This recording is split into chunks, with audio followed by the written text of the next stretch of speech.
are going to focus on whipped ricotta. And if you're not familiar, it is quite literally taking the familiar ricotta cheese that you probably have on your menu at some place and making it into more of a luxurious rendition, kind of giving it more elevation and giving it more body to what ricotta usually is. And it's very simple. It's really just 3 ingredients. So you're just taking ricotta cheese, you're taking cream cheese and a little bit of heavy cream, and you're putting it in a food processor and letting it spin. So let's go ahead and get after it. So very simply, like I said, we're just gonna put the ingredients in. So ricotta cheese, heavy cream. We'll do heavy cream in first to get the liquid in to start. And then all of the ricotta. And all the recipes for the demos are a downloadable resource. So please go ahead and find those at your leisure to correspond with these demos. So got the ricotta cheese in. And last thing is cream cheese. Just a little bit of that.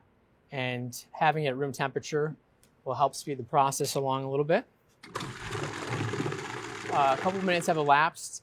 And if you can notice how much more creamy and luxurious this is, now it's been whipped and aerated, and some additional fat certainly help that. But from a texture standpoint, it's much different than the ricotta that you're used to. And so you might be asking, okay, where does this go now, right?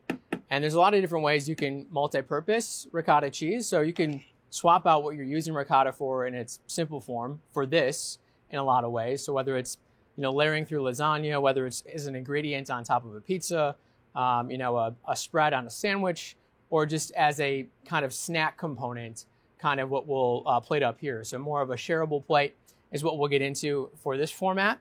So I've already preloaded the whipped ricotta into a pastry bag. So a really easy way to, be able to squeeze this out and get it onto a plate, or if you want to do dots or whatever have you from a design standpoint, we're ready to roll. So I'm just going to go ahead and put this down like this, and then I'm going to smear this with my spoon on the inside of the bowl. And then I've got some spaghetti squash that I've just roasted off with brown butter, salt and pepper, super simple. And I'm going to go ahead and put this next to it.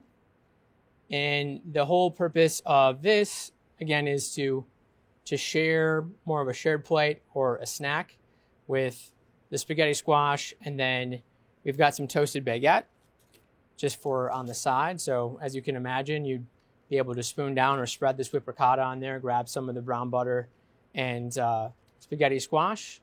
And then for, I guess, a garnish, a little bit of a salinity component is some toasted prosciutto that we'll just kind of break up on here. And this will add, that saltiness and just a really nice pop of texture because it's crunchy.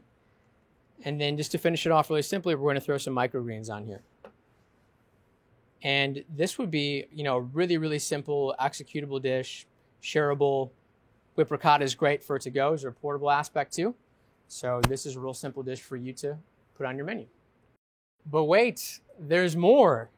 You thought we're probably done, but we're not. So I just want to show you how versatile this can be, whipped ricotta in general. So what we're going to do is take it now and put it back in the food processor, measured out, of course, to make pimento cheese. So maybe you've made pimento before, but I bet you've never made it with whipped ricotta. And it does make it entirely different from a texture standpoint. And it's much more light and airy. So you got to try it out. So this is how it starts. We go ahead and put first couple ingredients in. We've got our whipped ricotta here. But we got to put pickles in first. And the garlic. And these ingredients first because they are larger pieces. We want to make sure that they get ground up accordingly. And then some of these liquids. So Tabasco, Worcestershire, boom, boom. I'm going to put the smoked paprika in. And I'm going to put this roasted red pepper puree in. Can just be roasted red peppers too. I just had it for another recipe to be pureed. And then we're going to go ahead and pulse this first before I add the rest of the ingredients in to make sure that the garlic and the pickles get chopped up fine enough to be incorporated and smooth. So we'll pulse that.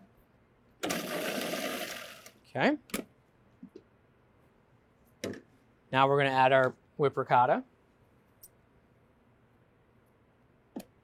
And the last ingredient is cheddar cheese. This is actually smoked cheddar cheese, so makes it a little bit more awesome, a little bit more unique.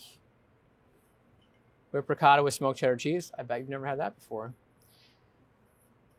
And we're just gonna let it go for a spin until it's nice incorporated.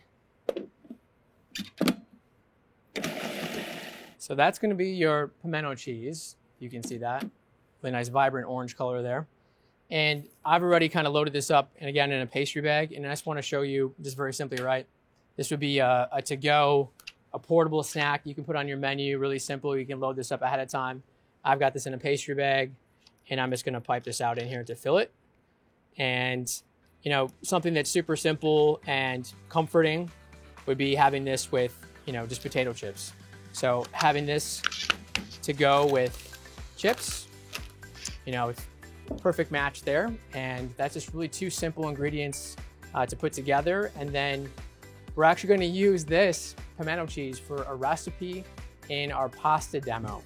So if you've watched that already, now you get to see where the pimento is made, or vice versa. If you are joining us now for the first time, watch the pasta demo to be able to see how we're cross-utilizing these two ingredients into the next recipe.